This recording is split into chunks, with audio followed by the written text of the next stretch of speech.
enemy. Look in the mirror if he is no friend to me. It's not working out, maybe it's the chemistry. It's time to break up so I can make a better me. It looks so big on the ears. What's wrong with it? If you tell me to stay quiet. So here we go. Today's guest is someone who lives in the weird, wild and wonderful world, a place many of us can't understand. She connects with energies, spirits and people who have recently passed on. Recognised as a psychic medium, psychic detective, an author and an afterlife expert. Whether you believe it or not, it's going to be a fascinating chat nonetheless. This is a Pezzadox show and this is Angela McGhee. Hi, Pezza. How are you? I'm very well, thank you. How are you? I'm all right. I'm fine. You haven't travelled from far, have you, really? So No, just down the road. And we're just having a good chat about comedians Oh, and were we? our love for Johnny Cole. Oh, Johnny Cole, bless him. Yeah. I found out he was on some time ago, but Yeah. I'm glad you'll remember that he's the comedian and I'm the medium. That's right, isn't it? Yeah. And you said you have a love for Peter Kay as well, a lot like Oh, me. yeah, he's the greatest. Yeah. Yeah. So have you been busy? Been up to much? Oh, I've been very busy travelling around, doing shows and theatres and pubs and spiritualist churches and... Yeah. Wow, it's amazing, isn't Yeah. it? We just had a chat. I said, people get in touch with me and say, I just saw your video. And it was like a year ago. And then we talk about your Psychic Detective TV show, which obviously is international recognition. And that wasn't recent, was it? No. It was some time ago, but I won't tell you when because it'll give away my age. But no, it was Psychic Investigators. It was an American TV series. It was filmed by the Cineflix, which was the second biggest film company in the world. That blew me socks off, knowing that. And I just thought I was going to get half an hour on Channel 4. Yeah. But it turned out that it went out on its debut on the Biography Channel to 14 million people. Wow. So how amazing is that? And and when I got to know that, I shook from head to foot with nerves, thinking, geez, 14 million people know my face, know my name. And of course, what do you do at moments like that? You phone your mum. And of course, I phoned my mum and I went, oh, that documentary I've just made. I said, it's not just Channel 4, I said, it's gone out on the Biography Channel to 14 million people. I said, oh, I think, Mum, 14 million people know my face, know my name. And she went, thank God we got a different surname. She was Scouse. She got a good sense What of was humour. some of the stories on that psychic investigation? Well, it was my story of my involvement in a murder because I remember them phoning me up and saying, we believe the crime-solving medium. Have you got a good story to tell? And I remembered one really, really... a barrage of visions I had. It was the communication was just phenomenal for my, for me, shall we say, at the time. It was just one vision after another, piecing the whole thing together, and I told them the story. And then they went, do you think your family will talk? And who were the detectives that came to see you? And I said, I told them. And then of course, they said, oh, well, do you think they'll talk? And I went, well, I can't speak for them. I said, it was 3 years ago last time I saw them. Yeah. And I remember putting the phone down thinking, that ain't going to happen. Yeah. 2 weeks later, they phoned me up and go, we found the detectives, we found the family. We've even got the chief of police wants to talk about you and your visions. Wow. And it turned out to be a classic series. It's gone to 87 different countries in the world. It's still circulating. Last week I got calls from Jakarta, Canada, Wisconsin. It just blows me away. Was this the one in Pelsall? Was this the one in Pelsall, yeah. And it starts, the voiceover is American, obviously, because it's and they go in a little village called Pelsall near Birmingham. And everybody... It's good, that is. And everybody thought I lived in Birmingham, Alabama. Of course. Yeah, of course. I was having phone calls in the middle of the night. And they're going, which state are you in? I'm going, I'm in pyjamas. Yeah. Kind of thing. Basically. So what was the case then in Pelsall? Oh, it was a publican got murdered. There was a break-in and he got bludgeoned to death, bless him. Wow. But yeah, and of course I was reluctant to go. I mean, I remember my first connection with murders was, if you rewind, it happened about 10 years, 15 years, when I actually said something, jokingly, after giving a lady a reading, and I said she was going to get married in a hurry to a northern guy, and that I said, do you know anybody that's behind bars? And she went, oh, I don't know nobody like that. She was quite, because I could see this mum in prison, and then I said, do you know a Gary, do you know a Jones, or whatever the names were at the time, because I can't remember. But she went, no, I don't know a Gary, and I don't know anybody called Jones. Anyway, so it was some time after that, she phoned me up and said, we're talking about a couple of years after that, she phoned you back, and she just said, I did have my whirlwind romance, I did marry me man. She says, but 6 months into the marriage, I come home. She said the bank accounts were empty, the cars had gone. He was a monogamist. He actually had done it to several women across the country. God. And anyway, she said, and you said to me these two names. She said, I knew him as Stephen, and his real name was Gary Jones. So, it was all. And she says, and he's now behind bars serving 5 years. That was the link. So was that your first experience of... No, that was me remembering me saying, oh, maybe them upstairs, as I call them. As you call them. As I call them. Oh. Yeah. I said, them upstairs probably want me to be a detective now. Yeah. And that was how it escalated, because I think in my last life, I must have been an alcoholic, because all my friends in this life all own pubs and I don't drink. I find that rather strange. Anyway, my friend Carol had owned a pub, and she'd had a robbery. And all they done was took the money out the gambling machines. So she phoned me up and she says, come on down, see what you get, kind of thing. So I went in the pub, and I could actually see two men on one machine and another man on the other machine bashing it up with, like a crowbar. And then I described it to her, and she went, oh, that's on CCTV camera. There was two men on there and one man ridiculous. On there. And then, but the thing was, I do prophesy. I do believe I prophesy over people's lives. And I just said, don't worry, Carol. I said, they're going to have the cheek of the devil come in this pub and buy a meal. Yeah. And, of course, some weeks later, I'm passing by, I call in for a cup of tea. And as I walk in, there's three men the shape and size that's on the CCTV camera. And I just said, go and get Carol. And then I could Carol her over there. And, of course, she caught the police and they got arrested. And was it them? Yeah, it was them, wow. yeah. So anyway, when the other publican got murdered, she phoned me and said, there's been a murder. And she said, and all us publicans know each other. And she said, I'm sure you'll be able to help. And I went, oh, Carol, no. I said, it's a case of murder. I don't want to get involved. Don't know, I got a thing. And anyway, I gave her a half promise. And then off I went to London, and I was at Stansted, which the Arthur Finley College. I was in the garden around the oak tree. And I heard my dad's voice go, it's about time you went to see about this murder then. And I thought, oh, I've got to go. If your dad tells you, you've got to do. You know what I mean? You jump if my dad did. He'd tell you anything. But anyway... just to clarify, your dad's not around, or your dad was standing next to you? Oh, sorry, my dad in spirit. When I took okay. I was on my own, round the oak tree. Yeah. And I heard my dad's voice in my head. Because I hear spirit, I see spirit, and I feel spirit. And it's not like a voice in the ear, it's a thought. And people say, like, is it your own thoughts? I thought, no, because they come with accents.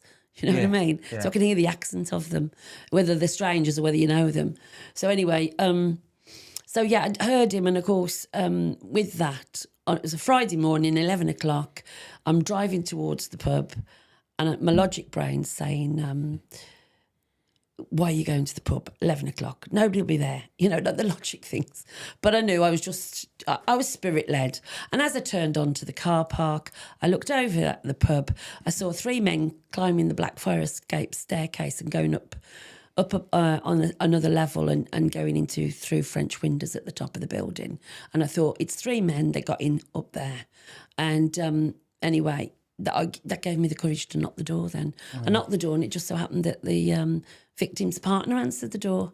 And I stood there very nervously. And I went, I'm a local medium, I might be able to help you. I said, it was three men, and they got up through those French windows at the top. And she just went, how do you know that? And then she was like, how do you know that? You know, she was getting a bit worked up. And so I took out my registration card, which belongs to the Spiritualist Nationalist Union at that time. Oh, okay. You know, I went, I am a real medium, love. Yeah. And then, of course, I had another vision. And I don't know whether I should tell you the whole story because we haven't got time, because it's so long. It is in the book, the full story. The documentary that was 28 minutes long, the director said, you gave that much evidence to the police that we can't fit it all in the 28 minutes. It's only the highlights, you know. So yeah, but it was... It's so interesting and fascinating. And as you explained it then, I think you touched on it when you first arrived as well. You mentioned the term, was it remote viewing? Oh, remote viewing, yeah. Yeah. I'm very... I've had this gift since I could talk, basically. Well, that was my next question. All When right. did you first feel it? When did you first feel the force, the ability? Well, I don't know. You just touched on seeing, feeling and hearing. You've talked about remote viewing, and it sounds like a spectrum of abilities. Well, it's gifts, basically. Sometimes you just know things. Yeah. That's the gift of wisdom. But, you know, it's the gifts, shall we say. There's more than one gift with my bit, because you have to have a gift of discernment when you're dealing with spirit, because you have to know the difference between a dark spirit and a light spirit. But you see, I've been talking, or shall we say, I've been channeling spirit since I could walk and talk. I remember pulling on my mum's dress when I was about 4 and telling her the man next door had gone away in an ambulance. And she said, don't be so silly, I haven't spoken to him. Yeah. You know, I've just spoken to him. He's okay, kind of thing. And then the next day he dies and gets taken away in an ambulance. So what I saw was probably one of my first visions when I was about 3 or 4. So, wow. You know, and then at school it was mentioned on my school reports. When you look back at the sort of things that they indicated, obviously said a lot more. A lot more. It was a lot deeper than what they said, but you could see the relevance of it. And one was, she's always chatting and in a daydream. Well, I used to see spirit children in the playground. I used to talk to them, so I would be staring at them. And of course, what do you do when you meditate? You go inwards and you go into a trance-like state, don't you? So you know that was remarkable. And then in my teens, I was good at finding, you know, people's bags, especially if they've moved from block to block. Up would flash a picture in my head, and I go. Can you find car keys as well? Because I lose my keys all the time. If I could call you up and say where I put my keys. Yeah, well, people phone you up all the time for various things, but no, but you know, if you know kids had been moving from block to block, up would flash a picture, and I go, "Oh, your bag's in the science block." And I remember the one day the teacher went, "You haven't had time to be in the science blocks yet," you know, kind of thing. And then I'm like puzzled because I was thinking at that stage in my life, if psychicness had been trendy, because it was not spoken about when I was a child or growing up. I mean, if it had been as trendy as it was, I would have come out sooner. Do you know what I mean? Totally. But you know. The teacher said, "Oh, you must have a photographic memory." Then I thought, "Oh, maybe I have," you know, kind of thing. But no, as the time went on, I was brought up a very strict Catholic and I used to have catechism in the morning, Bible stories and stuff.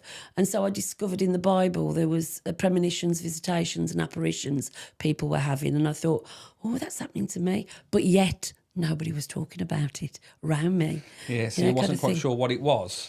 Oh, I knew what it was, because when I was 10, my grandmother come to me on the night she died. She was up north, I was down here. But she come in like a ball of light, and she was just there waving at me. And all she said was, ta-ra, I'll see you later. You know, come back and see you later. And she just disappeared. And then when my mum told me the next morning, my little child, you know, mind was... My nan ain't dead. She's just gone somewhere. And that's what it was, like a piece of gold, really. It's amazing, isn't it? You know? Do you think it's a gift to certain people, or do you think everyone can tap into it? We're all psychic, because what psyche is Greek for soul. And we're all psychic. We have a spirit body. We have a mechanism that keeps the body. And we also have a soul, which is our emotions and personality and that. But we also have a consciousness in the brain. So there's a combination of a few things there. But we're all capable of being psychic, but not every psychic is a medium, because mediumship is you're receiving communication from discarnate souls from another level, another realm. Yeah. And so that's pure mediumship. But you see some psychics dip in and out of the level of mediumship, and they're quick to put a label on themselves. But I always say, if you are communicating and getting all your information from discarnate souls, you are a true medium. Right. But not all psychics are mediums. Yeah. All mediums have to recognise their psych first. Yeah. So I'll give you the football analogy, because I know you like it, don't you? I know you like your football. I always say, I can teach you to play football, but I can't make you into a Georgie Best. So, yeah, that's what it's like. Everyone can play football, but not everyone's a Georgie Best. But you see, it's whether you're an open channel. Some people are born channels, and their purpose in life is to instruct and make other people aware of the greater source, because it comes from the highest vibration. A lot of people are having working with lower realms, and they're having energies and information from lower realms, or shall we say, not going to the peak, shall we say, the peak of God I'm talking about. I'm a great believer in God. Well, I was going to say, does it have religious I wouldn't say religious. stems? Now it's, I mean, I've explored every religion almost, because I got my gift, and I thought everybody, you know, keen to put labels on me. You know, I'd say, like, strangely enough, I went into spiritualism, and still am. I do serve spiritualism. It's the greatest place if you want to develop, you know, what I'll get to know more about, you know, when you first recognise. Is that because you're closer to the source? No, because the source is in every church. The source is God. Yeah. That's the peak, basically. There's only one God, and it goes across every religion. And it's whether you connect, or whether you'll be able to raise your vibration to make that connection with God. Yeah. But there again, there's divine intervention happens as well sometimes. But you've got... Would you say it's divine intervention which led you to the pub to see the... sometimes I do say, because I sometimes I'm completely taken over. Just like a pull or something, I don't know. No, sometimes I'm completely taken over. Oh, really? And I talk that fast. Wow. Without prior thought. Yeah. And I step back, and I've always did as a child. I used to step back and think, why did I say that? Do you know what I mean? But it obviously meant something, and struck chords with whoever I'd said it to. Yeah. So, you know... without putting a little label on it, would that be possession? No, I don't know.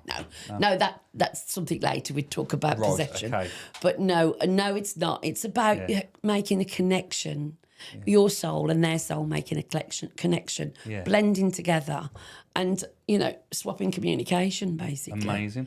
Can you turn it on and off, or is it like an open door and you get all these characters? Well, some people say they turn it on and off. I've heard mediums say, I only connect when I get on the rostrum or a platform. Right. But I'm thinking, well, I was born an open channel, so mine's completely switched on all the time, you know, kind of thing. I mean, you think you're having a day off, but I don't believe you have a day off. Do you know what I mean? Yeah. Because on my day off, my planned days off, there's always something that's happening. Yeah. I mean, I remember one recently, a planned day off, because I'd had 16 stitches in my head and I was recuperating.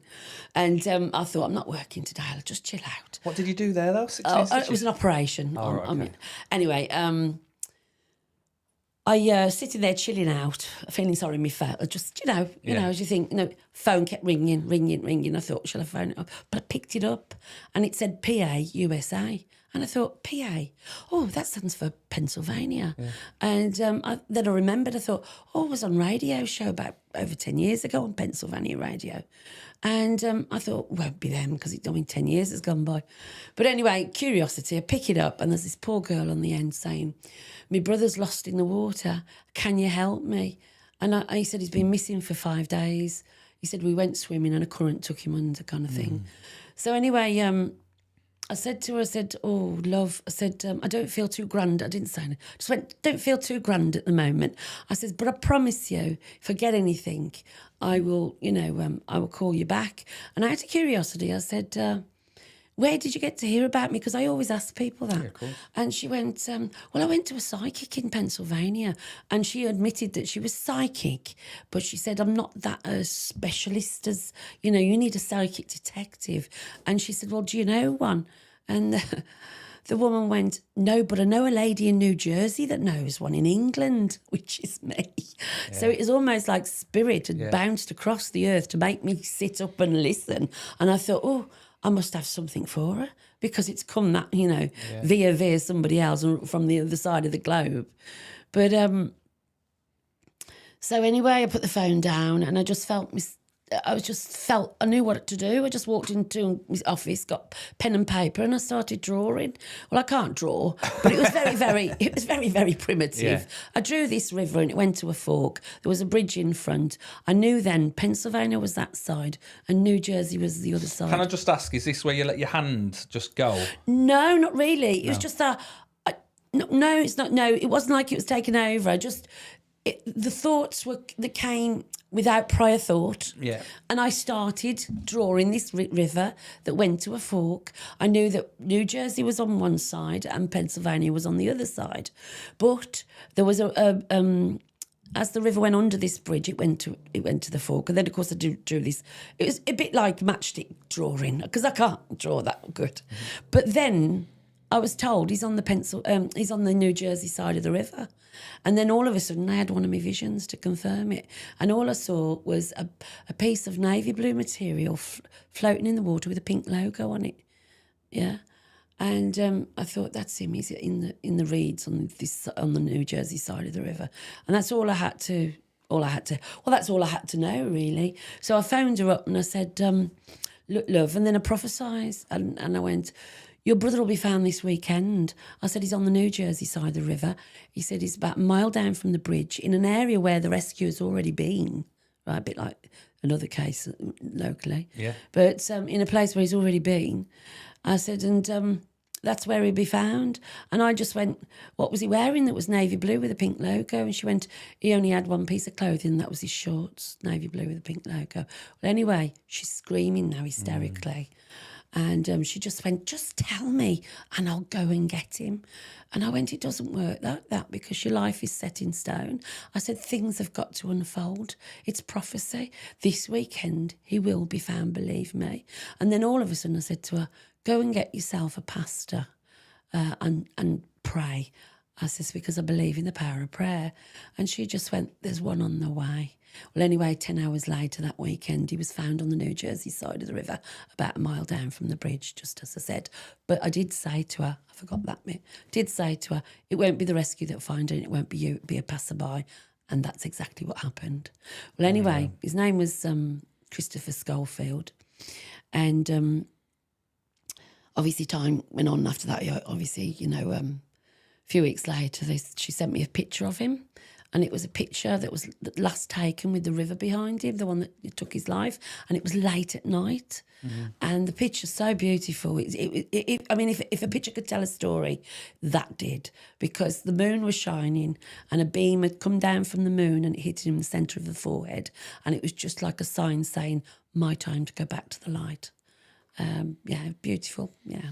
It's a lot to take in, isn't it? Yeah, you do. Would you say... So how do you decipher the difference between intuition, which a lot of people have? I feel like I have a good gut feeling about stuff at times. Most men have the gut feeling. Yeah, and whether you control the power or you manipulate. It's not a power. I don't like the word power because it's almost like it gives it an ego. It's a power. It's a God-given thing. I mean, the thing is, God has give everyone it. It's the fact that we have to recognise it and make ourselves aware of it. And then you can have your relationship with the peak, which is God. What do you think it was that clicked it in for you? Was it your nan, do you think? It's not a click. I've just said birth was clicked it in for me because there used to be myths around births and people being born, and they used to say the baby born with the veil. Well, I was born with the veil, and then I'm the seventh child. But biblically there is the story about the seventh child in the Bible being anointed with a gift. But when you discover religions, which I did, I took it, Buddhism, Hinduism, Sikhism, Judaism, evangelism, Catholicism, Christianity. I've explored it all because I just wanted them to say, well, I have visions. What would you call it in your language, in your religious... Well, it's funny you say that. I've done the same probably not as advanced as you, but the synergies between each religion, the stories, the tales of floods or whatever, there's so many consistencies. Yeah, there's a thread, There's a thread That's of a better way. truth. That's a better way to put it. A thread of truth in all religions, a thread of truth. Yeah. And of course, people throw labels at you. And of course, along my journey in my 20s, I used to meet spiritualists. I used to bump into them. I mean, one would be visiting my auntie when I go to her house. And, and she'd say, oh, wow, Angela's got a gift, And then they go, and the woman would go, you're a medium, you are. And I went, no, I've just got my nanny's gift. because my nanny was she was a gifted lady, my nanny. So, and I do feel that she helped to, when you think about it, if you've got a channel in the family, the energy comes through the channel and the most sensitive child will absorb it. Really? It's like children will have different levels, like I've got children, and they're all at different levels with their own spirituality. One has what she calls tunnel dreams, where she's looking down a tunnel and she can see reality of something that's happening, like watching it on a television screen. So she'll phone me up and go, Mum, I've had one of my tunnel dreams. You know what I mean? But she had that when she was, I recognised it when she was about 4, when we lost the cat and the cat went missing. And it had been missing for 6 weeks. And then she woke up from a dream shouting, Mum, Lily's at the door. And the cat was at the door after 6 weeks, and she used to say things, and we used to say, if she talks about a dream, sit up and listen. Yeah, kind of thing. It's amazing. I am definitely a big believer in energies, in some we're all spirit. Superpower, spirituality. I say I had a couple experiences when I was a kid.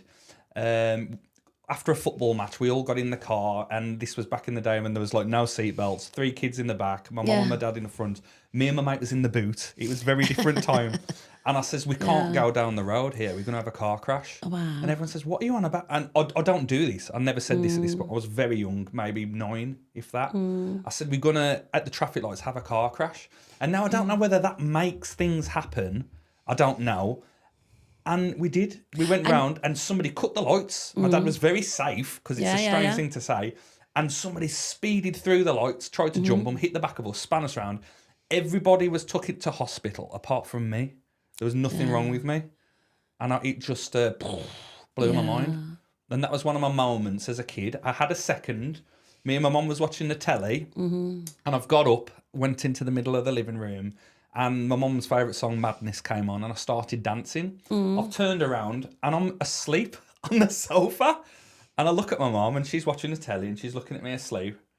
And I call everything, I see everything, and then I'm scared, and then I wake up. And I tell the story, and it's like, yeah, that was on, and this was in the music, and I can't explain it. It's probably not happened since, and just things like that. I can't put a finger on it, but it felt real. It felt like it wasn't a dream. Do you know what I mean? It's like a different core sensation I had. Of course, obviously you might have astral travelled for a little bit and saw what was going on in the room. In that sense, that's your soul becoming detached from your body. But it does every night. Your soul leaves your body. Yeah, it goes into the realms of spirit. Yeah, that's what they say. And my experience, I've done remote viewing I have done astral travelling, but I went over to Northern Ireland, and this man arrived who I knew was somebody's dad, and he took me by the hand, and it was like we flew over to Northern Ireland. I landed in this house, and I was going around this house, and there was a fish tank on the one side. And there was, you could see through the windows all the fields and the trees and that. And I was describing it, and I thought, and I hadn't seen that person's, whose dad it was, I hadn't seen them about 8 years. And I thought, how could I phone them out of the blue and just say, I've just seen your dad? You know what I mean? But I did. It just so coincidences happened. Basically, I give up. I did 2 rings, give up, and it just so happened it was their day off work, and they were going past the phone at the time. But they thought I'd phone back, which I didn't, because I gave up, But then in the end, they phoned, and then I just went, your dad's showing me this lovely house, and described it brick by brick, for him, and he just went, that's my new house.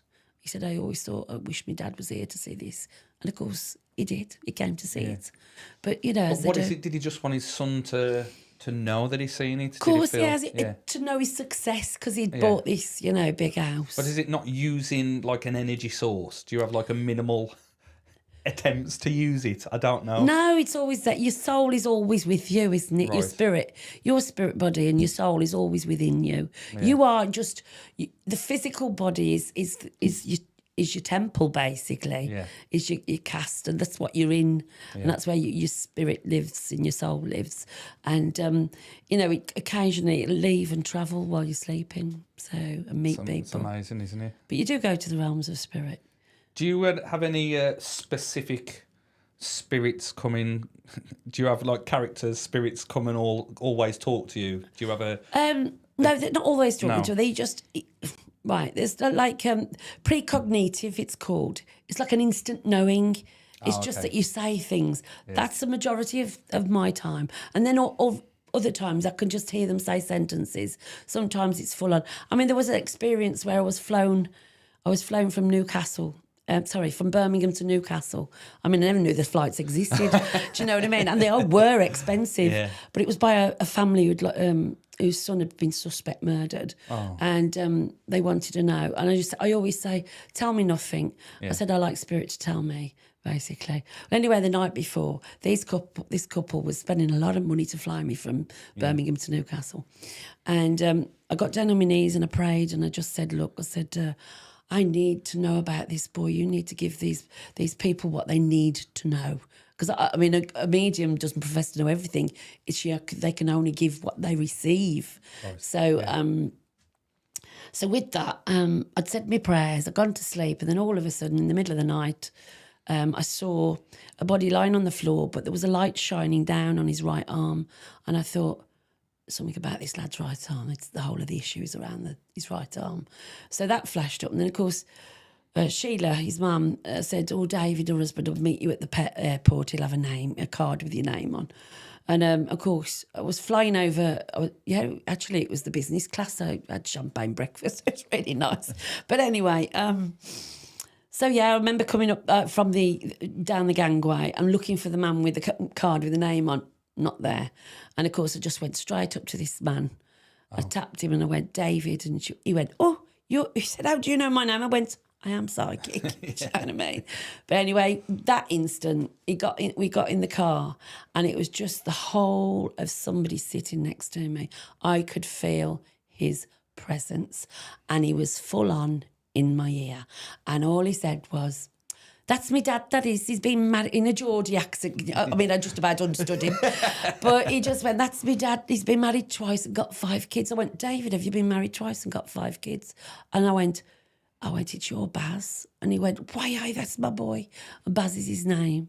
And he just went, tell him it's Baz, it's Baz. I could hear every word. And, of course, we were going, you live by the church, you live by the church. He laughed and he went, you could say that. He says, but anyway, we went through the estates of Newcastle and there was this church approaching us. And we went through the graveyard and, of course, his house was a monastery joined onto the back of a church. So it was a big 16-bedroom house kind of thing. And anyway, he slammed on the brakes, ran into the kitchen shouting, she already knows, because I'd said there's something about your son's right arm, and his answer was the whole of the issue is surrounding his right arm. Anyway, so he ran in the kitchen shouting to Sheila, get a pen and paper. He's talking. So I'm like writing it down, and then all of a sudden I get this sheer feeling of dread, and I just looked at them and I went, he didn't want to go. In other words, somebody had took his life. I said he didn't want to go. Anyway, so I said, take me to where there's a green embankment and a row of 10 houses near an interchange on a road. And he said, that's his girlfriend's house. And I went, well, that's where we need to go. So anyway, we got in the car, we went to where these 10 houses, and then written up in gold in my head, illuminated, was Solway Road. And I went, where's Solway Road? He said, it's just round the corner there. I said, go down there. And as we were driving down, I could see a car in front with Baz and his mates. And the car stopped and Baz got out and he walked off up the road. I told his dad that and he went, his mate said he did get out of the car and he walked off up the road. And then the next vision was a row of shops with flats above. And then there was one flat with, it was like the window was all bubbling up for some reason. But when we got up there, it's like somebody had put Polaroid sticky tape on it and it all blistered. It looked like bubbles. And we sat outside and I said, your son's body was found in that flat there. And he just said, I've not been in. And I went, well, you'll find there was a blue pattern settee with one chair, very sparse, and a coffee table. And he said, I can get the keys. And so he said, well, the lad that's going to bring me the keys has told me he was with him when he died. So he said, but I won't tell him who you are. He said, well, get him in the car. And he said, I'll tell him you're an auntie from the Midlands. So anyway, this little kid come along. Well, little kid come along and sat in the car. Well, I thought Baz was broad, but this kid went on and on and on and on. I couldn't understand a word he was saying. So anyway, he left the car and I said, David, I said, to tell you the truth, I couldn't understand half of what he was saying. But I tell you what I sensed. I said, he's not telling you the full picture. You know, he's not telling you the truth. But anyway, this is the most favourite chapter in the book because people write to me about it all the time. And it's very moving chapter. But anyway, so we goes in the flat and there's the blue pattern settee with one chair. And I said, oh, your Baz was lying with his head there and he was lying on his left arm. And the boy we've just met is sitting at his feet. And then I went, but there's another boy here. And he went, another boy. And I went, yeah, there is. And I described him, all his clothes, to his checkered jacket and his checkered cap and his luminous streak on his trainers and a kind of bomber jacket and stuff. He said, you're just describing his brother.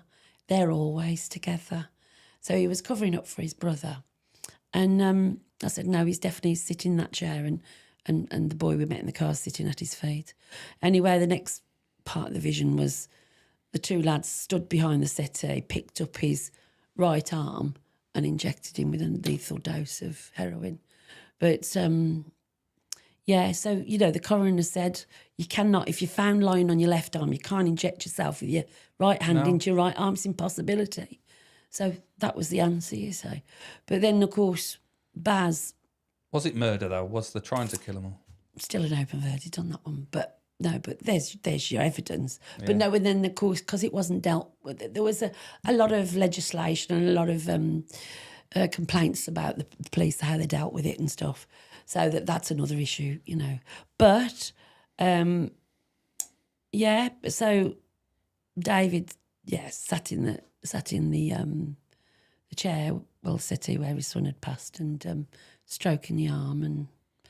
And then a thought come in and I thought, if I could give my gift away, I'd give it to him now so he could hear and sense and feel his son one more time. It was the saddest thing. Anyway, so we all got very emotional. And then, of course, my dad stood up and said, come on, then we'll go for lunch and then we'll go back home, you know, kind of thing. And he went back home and, of course, Baz come through a second time in the house. It was to lift his mum and dad's spirit. Yeah. And I said, oh, he's showing me photographs here. I said, he's about 12 years old. And I said, he's standing by a stone wall and it's Northumberland. He said, I took him camping when he was 12 to Northumberland. And then the next photo flashed up. I said, oh, there's one here with his mates in Ibiza. And he said, I've got those photos. I'll go and fetch them. He went to fetch them. Give me the photo. And he went, Jono, Sully, Campbell. He named all his mates. And well, you see his dad... I mean, his poor old mum, she was in bits, but the dad was, you know, trying to be the macho man and, you know, and big Geordie, big musty man he was, and trying to be brave. And then I heard Baz go, just tell my dad I love him, you know. And he's never been able to say that to his dad. And I just went, David, Baz tells me to tell you, look, it was like giving him a bullet. He shot out the chair. And he just went, oh, I think we better go back to the airport now, you know, because it's getting on for time, blah, blah, blah. So as we got in the car, driving along, and of course, him being a man that obviously having difficulty with his emotions, he just went, if you could, he said, if you could be chauffeured about in any car, what would it be? Jaguar, Rolls Royce, Bentley. And I went, what's all that about? And he said, what would it be? And I heard Baz go for roller, you know? And I went, oh, a roller. He said, what colour? And Baz went, gold. Like this. And I went, gold? He said, oh, isn't that funny? I was going to buy a Rolls Royce, a gold Rolls Royce just before Baz died. And then I went, oh, right. He says, because you know what? He said, you're coming back to Newcastle.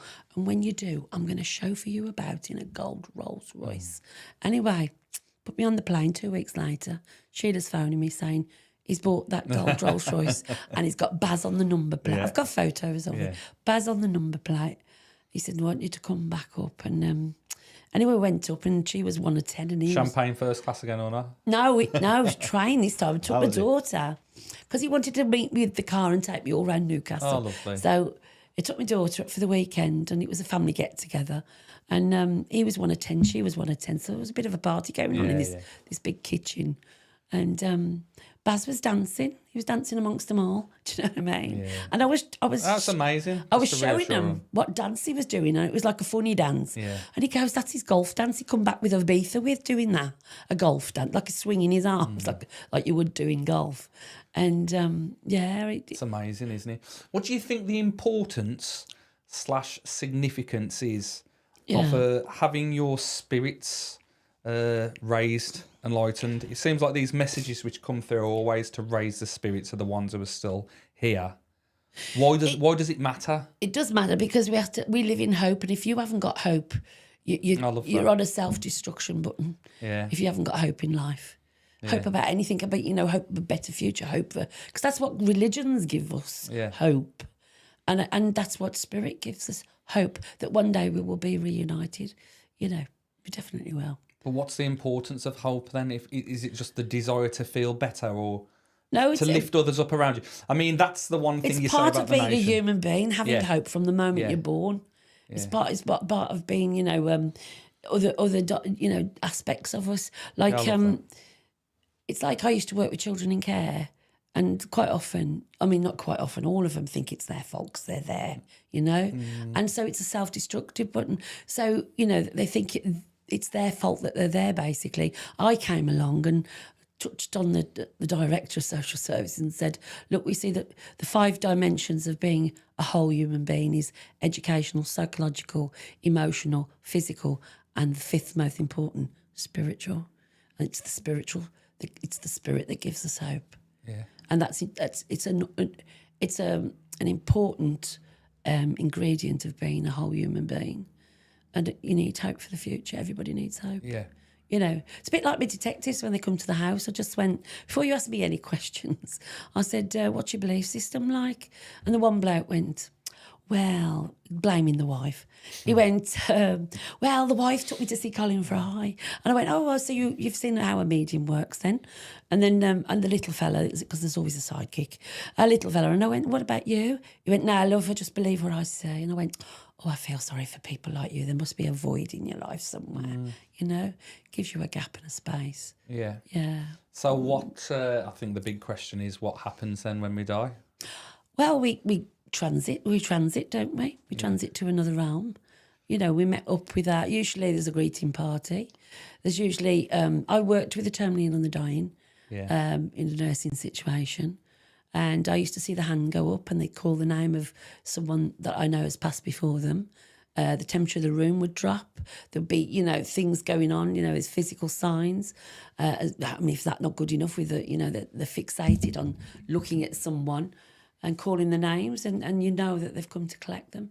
There's lights I've seen appear, like little sparkling lights, because spirit starts as a piercing light and it grows. It manifests. You're not in fear of dying, though. I guess you're not. I know a lot of people. No, are. of course I am. I'm in fear of. I'm not in fear of actually dying, but I feel upset knowing I'm going to leave my family. Do you know what I mean? Yeah. It's that fear of don't want to go just yet. Thank God. So, So what about the thoughts of reincarnation and stuff? Well, that's interesting because Hinduism is based on reincarnation. It's all the evidence of the under fives that will tell you things. But. When you think about the scientific side of it, reincarnation, because I've worked with little children as well, and they would come out with strange things and dates and times and places that that there's no way they would have known it. Yeah. And so reincarnation, I do believe there is a reincarnation because there was a case, well, not a case, there's many examples I can give actually. There was a lady that came to see me and she had a son in spirit and he came through and he said, but you knew all along, you knew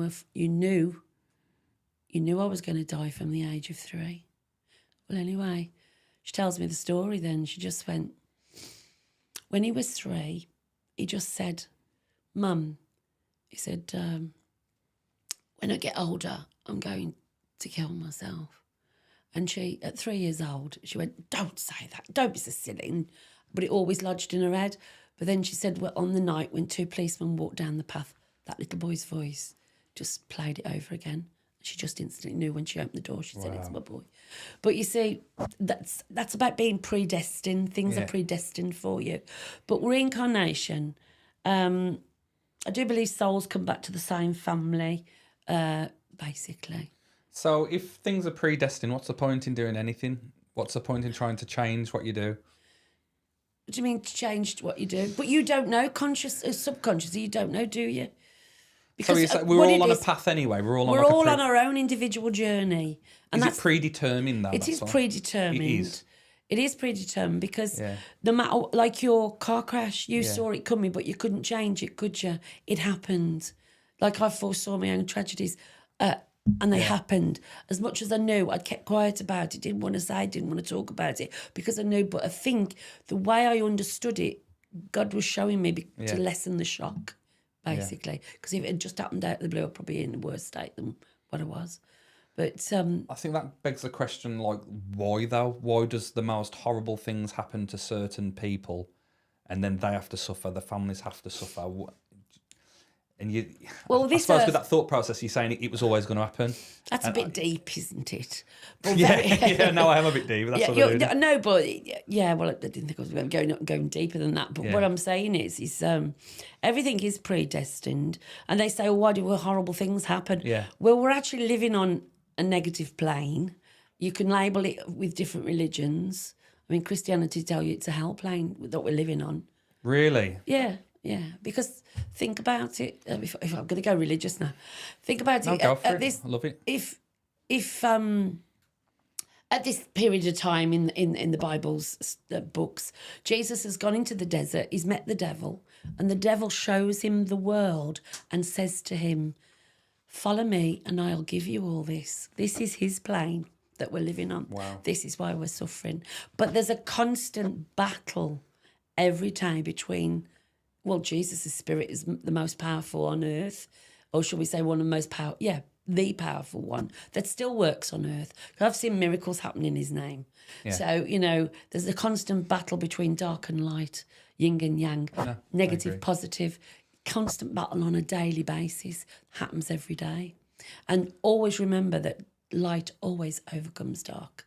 It's the greater power. Yeah. I mean, the argue is sometimes... Like I say, I'm quite deep and emotional as well. And you look around, and sometimes you think, is this heaven? Sometimes you think, it's so amazing. The planet is such a beautiful thing. Oh, yeah. Things from dolphins to elephants to some of the most magnificent views and settings and how it can make you feel when you watch the sunset. Yeah. This is magnificent. It's miraculous, isn't it? And sometimes we're sucked into a society where there's war, there's crime, there's but famine. we're doing it. We are, it's self-inflicted. And the thing is, what every religion you don't have to be religious to actually grasp the awareness that we're all connected. The earth, the animals, people and the universe is all connected at one. But one section is human beings is destroying it. That's where we're going wrong. Yeah. The animals aren't. The earth's not destroying itself. We are. And that's but we are connected. But going back to that predestined thing, I said, well, you've only got to look at nature. You think of bees when they're born. Each bee will know, if they're a worker bee or a queen bee. And then they do, and the worker bee knows which dance to do.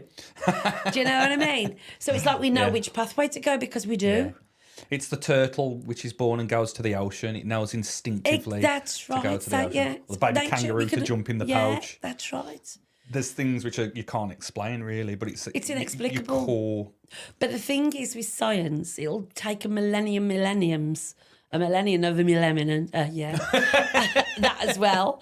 But before, it catches up with spirituality. Yeah. Because there's things that I've been told but through spirit that have now unfolded with science. Yeah.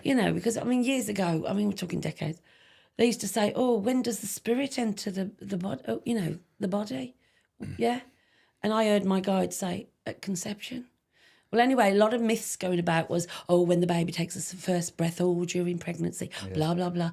And I thought, no, it's when the sperm meets the egg. Well, there's now a scientific film. When the sperm meets the egg, there's a spark of light. I've seen that. Have you seen it? Yeah. Well, there you go. That's amazing. spirit, and that's spirit entering. Yeah. For being part It's like of electricity, the creation. isn't it? Well, that's what spirit is. We're energy. Yeah. We are crystallized energy. We are literally because we have a pineal gland that can get. That's our core connection to the source, shall we say? Well, we are born from the stars, aren't we? We're all the same ingredients. Well, from dust. Going back from dust to dust, don't we? Yeah. As some religions teach us. But it's amazing, really. No, it really is. Well, it's scary in the same sense because you talk about the light and the good, and then you mention the evil and. Well, it's opposites. The It doesn't devil. matter whether it's evil, as good and evil, as light and dark, there's negative, positive. Everything has an opposite. Yeah. But it's the light side that is the power, where the power lies.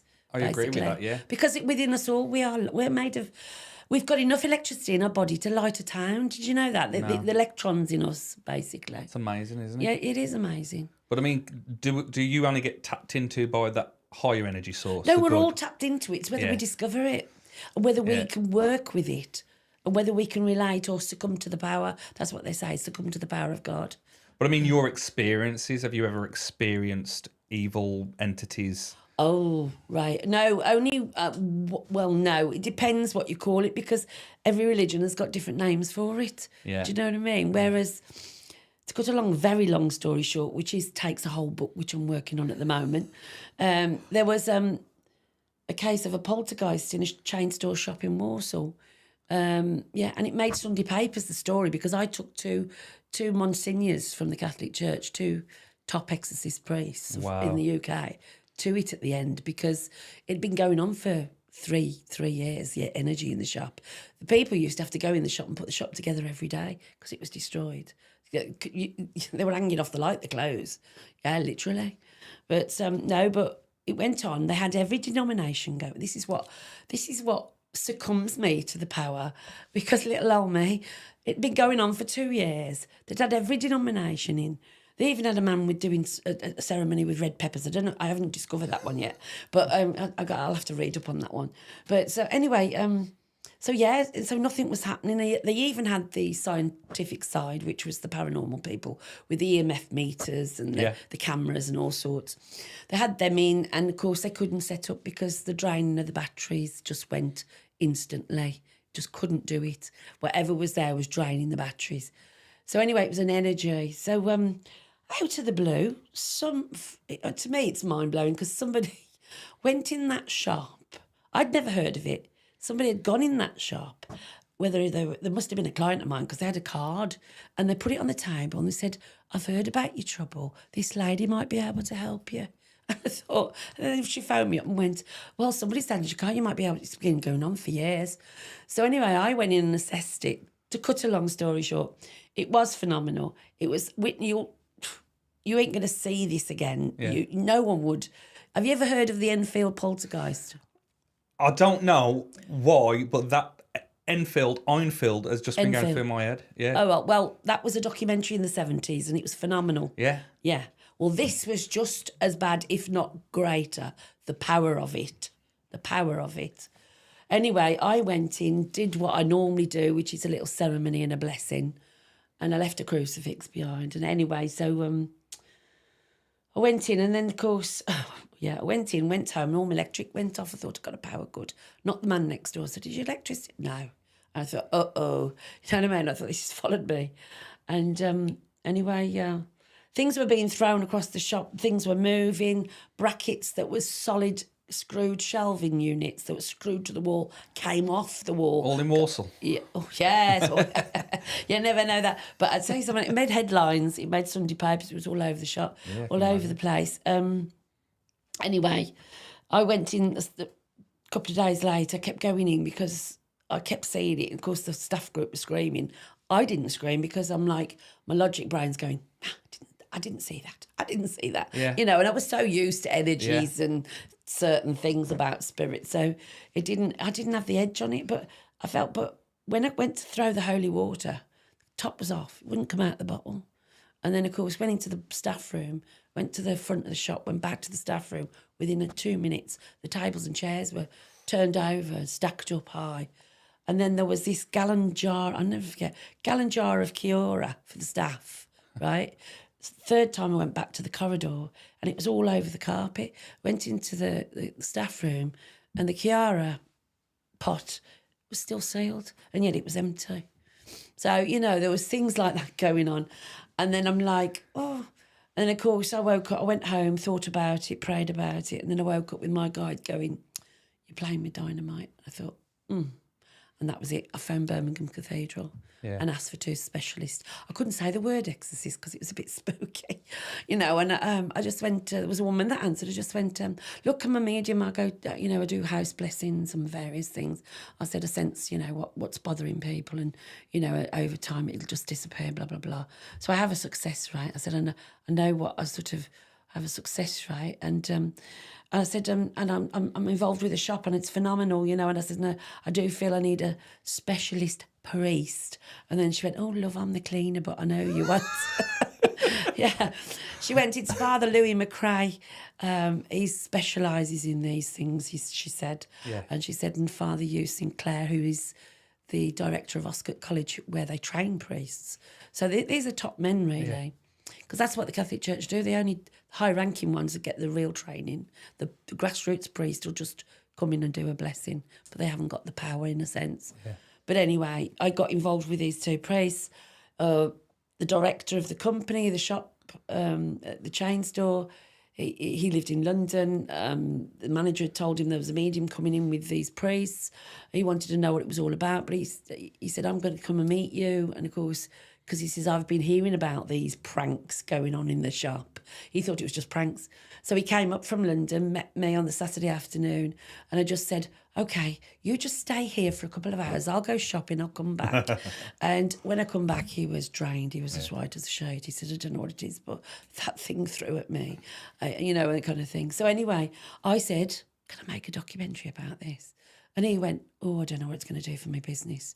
So I said, look, I said, it should be recorded. People need to know about this. Anyway, he said, oh, I don't know. He said, I think I'm going to take some advice. So he approached a PR company. He said, and then he phoned me back and he went, I'm sending you a PR lady. She's coming up. She'll make the decision whether you can make a documentary or not.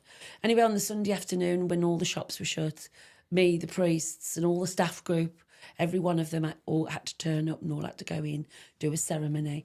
Anyway, we all lined up with the priests and this woman, I pre-warned her before she went in because I just went, what's your belief system? And then she went, oh, I was brought up C of E, you know. She was like, oh, you know. She was expecting nothing.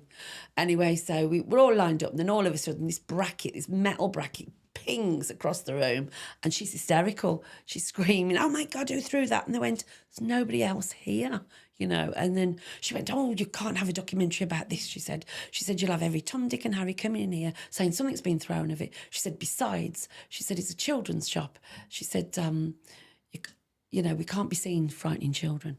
So anyway, she said no, it would have been fantastic. But anyway, out of the respect of the priests, I said nothing to nobody about it because obviously, you know, you're not going to talk about things like that.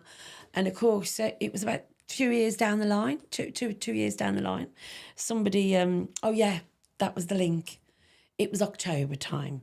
The Birmingham Mail, who often phoned me up and they'd always want to know what I was doing next, or I'd have got, you know, this one guy kept a diary. I always made headlines like I was a psychic consultant to Aston Villa, and you know, I had an invite to China, and all these sort of things. All, you know, because he found me fascinating. He was an Asian guy called Gurdip Thandi, a lovely name. But anyway, Birmingham Mail phoned me up and went in the October. How do you fancy going to Windsor Green Prison? Because I said, why? He said, because the inmates in there said it's haunted by Fred West, because that's where he hung himself while he was on trial. And I said, Windsor Green Prison. And then I went, oh, hi, it's October. You're looking for a ghost story. You know what I mean? And then I let it slip about something I'd said about a school uniform shop. I said, that was phenomenal. But then I shut up and realised I've never mentioned it before. So as soon as I said school uniform shop, he got the hook. But then he didn't say anything to me. Next thing I know, it's big spread in the Sunday papers. You know, it got spirit is expelled, and it got two exorcist priests team up with psychic detective Angela McGhee to rid a poltergeist energy from the shop, and it made a big full spread. And I'm looking at it, I thought, well, I didn't speak about it, but apparently it was the priest. They'd gone to the shop, they found the shop. The manager told the name of the priest, and we talked to the priest, and the priest did the full interview. Do you know what I mean? And that was 2 years later. Yeah. But what's the difference between so like regards entities, poltergeist? I don't know even if you know, but is it like a tainted spirit which was here causing havoc, or is it a demon? It's an energy. An energy. And both sides, energy, light is beautiful energy. People's souls and souls of animals as well. It's the energy, the light energy is an energy of love and compassion, that feeling, that creation, that with good people. And the other side is everything you can imagine that's miserable, demonic. It's stretched. It's hellish. It's indescribable. But it's not nice. Let's put it like that. Yeah. And that's the division. So you know, but with it was labelled a poltergeist, but the Catholic Church call it kinetic energy. So they still call it an energy. Everything is energy. Me and you are energy. This space between us now, the air, is energy. Yeah. We're all blended as one. It's energy. Everything is energy. It is as your man. See if his name's your man. You know, Tesla. Yeah, Tesla. Elon Musk. No, Tesla. Oh, actually Tesla. Tesla himself. The original. Yeah, the scientist. The OG. Yeah. Tesla himself, he talks about, you know, frequency, vibration and energy. It's all combined. We are energy. Yeah. And we actually are conditioned, or shall we be suppressed through social conditioning, belief systems and science to lower our energy. People don't realise we are limitless. Yeah. We are more powerful than what we think or what we're told to think, to believe. Yeah. Because, you know, energy and light can change. Like the power of prayer is a positive thoughts being sent up. That has a power. You know? I totally agree. No, it changes that's my things. core belief system. I totally agree with that. Yeah. But then I had Sasha on from Married at First Sight, and we was kind of not arguing, but we was talking about manifestation, and she's very religious, and she's going, manifestation's evil in my mind. This is what she said. She says if it's divine, it comes from the higher power. She says, but to want something, I think what she was trying to get at was if you desire something for yourself, like money or a better job, she was classing that as manifestation. But for the want of world peace, do you know what I mean? For a higher purpose. But God would want you to be successful. God would want to, you know, but it's all set out in your pathway, isn't it? Because if you're predestined, God will know that you've become this awakened person. You've started to question, and He'll make whatever you relate to work. So you think you can create your reality? So if I wanted to be, well, God knows that you're thinking that before it's happened, because it's predestined. Think about it. It's interesting because, like I said, as a kid, I wanted to be a professional footballer. Yeah. Everybody told me I wouldn't achieve it. I couldn't achieve. I'm too big. I'm too stocky. Yeah. And I did it, and I wanted to do it. Brilliant. I wanted to work in marketing. I wanted a podcast. Have I just made it become reality, or was it always, you know, going No, it was predestined from the moment you were born. It was. And it was up to you to have those thoughts, or shall we say, to receive those thoughts. Okay. I want to be a footballer, blah, blah, blah. And it happens. I love that conversation, this inner dialogue. I have this argument with my brother because he doesn't have an inner dialogue. He doesn't have a voice in his head. He can't visualise thoughts. So if he has to do something, he has to physically do it. He can't see it. Whereas me, I can have a conversation. Right, it's like detectives. Some of them are psychic bricks, aren't they? Like the one. I don't know. No, I know. But you think about it. Their role, they work with hard facts and logic. Yeah. Yeah. And that's how they solve cases, with hard facts and logic. Yeah. And then when you get to talk to them, and some of them who've got into the force, so they have that, as you say, a lot of men work with a gut feeling. I've had that top detective say to me, when I get my prime suspect and I get some of circumstantial evidence and I haven't got quite enough, there's something in here, he goes, and I work with my gut feeling. And I go, do you know that's your spirit telling you things? Yeah. Because it's created that energy within to give you that reaction. Well, can I ask something? You've mentioned that it's a man thing twice on that. Well, do women have this gut? Of course we do. Oh, right, but, okay. No, but for more men, shall we say, who Yeah. don't succumb to... Because they see this subject as too sensitive and it's not... Men suppress their emotions. That's right. But, like, is that divine? I don't know. It's not, Do you it's know what I part mean? of the makeup of... Is that It's social society? makeup, your Right, okay. society and Yeah, social makeup, basically. It's frowned upon if a man cries or if they're not. That's right. Now we're touched. opening up. Yeah. We're becoming more Yeah. and more aware, Yeah. you know. But it's, you know, as the top detective says to me, you know, I work with my gut feeling, and I went, do you know that's your spirit body that's creating that emotion inside your gut to give you that thought, yeah, to say, yeah, follow that inquiry, yeah. So he says, I've done that. And then I went, and the funny thing was, I said to him, I said, where are you from? Because he got an accent. And he said, I'm from Yorkshire. I said, oh, Yorkshire. And he said, yeah. I said, what part? And he went, from Keighley. And I said, well, did you know that Keighley had the first spiritualist church in Britain?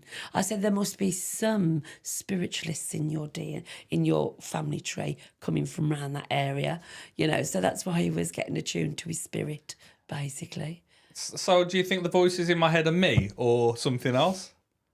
No, it's from a higher being or a blending soul, but depends how you see the voice, because it's a voice in thought. It's not in your ear, is it? Because you'd be more worried. I mean, it's a good job my doctors know who I am, because I have these voices. Do you know what I mean? Yeah. But it's a thought that comes in. Well, I bet you have many voices. Or you can imagine, right, you have a dream and you Yeah. can hear people talking in the dream, can't you? But it's not in your head, is it? It's in your dream state. So it's in your conscious... it's in your conscious... So you reckon it's still linked to spirituality and stuff? Because I can say the word lemon for some reason. I can say it in my head. Yeah. I can hear it in my head. It's my voice. It's your voice. It's what I would perceive as my voice when I'm speaking now. I'm saying the word lemon and I can hear it in my That's head. right. Well, that's right. But the thing is, when another spirit... Because that's where the proof is that another spirit comes in and they've got an accent. Yeah. Because I've said so, you know, I've sat with people going, oh, your nan's here. I said, she's a Cockney, because she's saying, get to leave, you know, in a Cockney accent. But, you know, it's when you hear... But then I hear male voices. So, you know, I know it's not my voice. It's interesting. And again, it's a risque subject. I've got friends who have struggled with mental health over the years and stuff. Yeah, bless them. Yeah. And, you know, friends who are bipolar and they hear multiple voices and they're scientifically, medically classed as bipolar for some reason. All right. Do you think that that's the correct label, or is there something more there? Well, Again, you don't have to answer that because No. that's a very strange question, but I'll just say what I think. I have a answer. Yeah. Whether it's the right answer, but it only comes from experience. I find that people with mental health, it's like their spirit body is detached from the physical body, and other spirits can come in. Wow. Basically, because that's what happens when you drink. Because alcohol separates the spirit body from the physical. Because if you look at the history of alcohol, So interesting. if you look at the history of alcohol, because it's alcohol, it's Arabic, and it's Arabic for man-eating spirit. Because when you look at the windows in Victorian pubs, it was wines, beers and spirits. Spirits wasn't the shorts. It's the spirits they were trying to address. Spirits, yeah. The spirits that were coming what in. literally that the names in literally... Yeah. When you say you're beside yourself with drink, well, you are, because you're doing things out of character completely. Yeah. Aren't you? And then you don't remember. It's like another body. It's taken over. It's like possession. you're in a tunnel. It It's is like you're in a possession. tunnel. Yeah, It's like you're possession. seeing things through like a little viewfinder. And you enjoy it. I mean, I do have a drink. I have a little tickle, as I call Well, it. you're on about every- you see things when you've had a drink. Well, this now not spiritually like that. I'm trying to say how I perceive reality. So when you start having a drink, Yeah. everyone loves it. You're on cloud nine. Then you've got Yeah. the hangover at the end, which is the worst feeling Yeah, of you've ever course, felt in your yeah, life. yeah. You feel like you're dying physically. yeah. But then there's this interim period where the last, say, I'm in a club, Albert Schloss in Birmingham. you're drinking between 12 and 3. I describe it as I'm floating off the floor. I'm kind of like on autopilot. Floating off the floor, that's your spirit body leaving your body, isn't it? We think Well, about yeah, it. I mean... Well, that's what drink does. That's how I've always described it, but now you describe it as that. It links, it totally makes sense. Yeah, totally makes sense, yeah. I always say I'm floating, But the it's not me. Victorians knew that. The Victorians knew that. Yeah. Because they regarded as spirit, or the spirits would come in, take over you, and you act out of character. You really do, yeah. Yeah, of course you do. And I can't believe it's legal. It's such a deadly drug which takes There's a lot lives. of drugs that's really, even caffeines, they don't realise how powerful that is. The additive in caffeine, yeah. Yeah. It's scary, isn't it? It just change your, and it's normalised. You see people wake up and say, I can't start my day There's a without lot my of things coffee. that's normalised in society that's wrong. We're living in a society where, what was once deemed as good is now deemed as bad. Yeah. And vice of what was deemed as bad is now deemed as good. Do you understand But that? why do you know? I mean, it's a... Devil? You reckon? What came into society in the 1950s? Do you reckon he's more powerful now than he's ever been? Television was the one where Satan comes in with the television and the media, and it's brainwashed. Or is it who's in control of the television, who's promoting and pushing? Well, who's behind that is obviously devil stuff, Satan, evil. whatever, evil, basically. So interesting, isn't it? I know it is, but Yeah. my philosophy in life is we don't talk about that. He's the enemy. So, I think that if you talk promote about it. things, yeah, that's right. I don't talk about it. Well, I don't like to talk about it, but anyway, you just don't because the Catholic Church don't. They sweep it under the carpet. Yeah, I get emotional because I lost my mum in 2023, and she says the one thing you never do an Ouija board, and I've said this previously. No, don't. She says because you open the door to anything. Yeah. And that was, she said, never rode a motorbike, never do an Ouija board. So I've stayed true to it. I've never done either. Oh, thank God for that. Yeah. Well, Yeah, because I go out to so many people who've had trouble with the Ouija boards. Really? Yeah. It's caused so much destruction. Yeah. Yeah. Horrific stuff. Yeah. You've just opened the door to anything or any energy kind of thing. It's not worth dabbling in, is it? There's No, obviously it's not. something there. But going back to what you said about the dreams as well, sorry. Yeah. It's that feel, isn't it? You can have a dream where you're just sitting on a park bench, but you feel gloom, you feel devastation, and you wake up with that emotion and it feels horrible. But in your dream, it wasn't much to it, but it's like an essence core. You could wake up and you're just sitting with my son or something, and it feels like enlightenment. You can wake up feeling like £1 million. Of course, it's And emotion. yeah. Well, it's emotion, it's a feeling, it's an energy, it's a love and a compassion. Yeah. It's love and compassion, which is spirit. The God energy force is of light, love and compassion, basically. Because anywhere where God is intervened or mentioned in any scriptures or any theological, discoveries, it's all about the light of the world. The light and the dark. We all know about that. We know about the dark. But the sad thing is, as I said, we're living in a society where everything was bad is now deemed good. It feels terrible out there, but it's when Comic Relief or Children in Need still come around. I know, but it's a beautiful energy. People still put their hand in the pocket. People still come together when you need a hut building. People will turn up at the school to build something. Yeah. There's still that good force, but it is being pushed down, isn't it? Of course it is. It's a battle every day between the two forces. Yeah. Yeah, and you have to promote From that. the start of time till now, still going. Obviously, it's still going, isn't it? But it's getting worse. I know. But the battle is. It feels it. You feel it well, every it day. is, isn't it? It's scary times. You wake up now and it feels like there's something new. I mean, not to get political because it's probably not the time, but you watch a telly and you just know people are lying. Certain That's individuals right. are lying. You feel it, you see it. Well, you can't do in the anything. scriptures it says that all governments are evil. Does it really? Yeah. It's greatest. You know what? It's the greatest book on earth, the Bible. Yeah. And it's the greatest story ever told. It's made up of 66 books, but when you study it, there's power in the words. There really is. There's power in the words. Have you ever... And the power in the words that we say on a daily basis, whether we believe God or not. Yeah. Whether we believe God or not. Even the reassurance, isn't it? I mean, I had Mel Eves, Wolves legend. He was on about waking up and looking in the mirror as an athlete, and he'd work with Premiership footballers, and he'd look in the mirror and say, I am worthy. I am good enough. Yeah. I can do this. I am is the key word, 2 words. I am. Yeah. That's what God... The most amazing things is the DNA. The DNA, God's name is Yahweh. YHWH, initials Yahweh, right? That's God's name.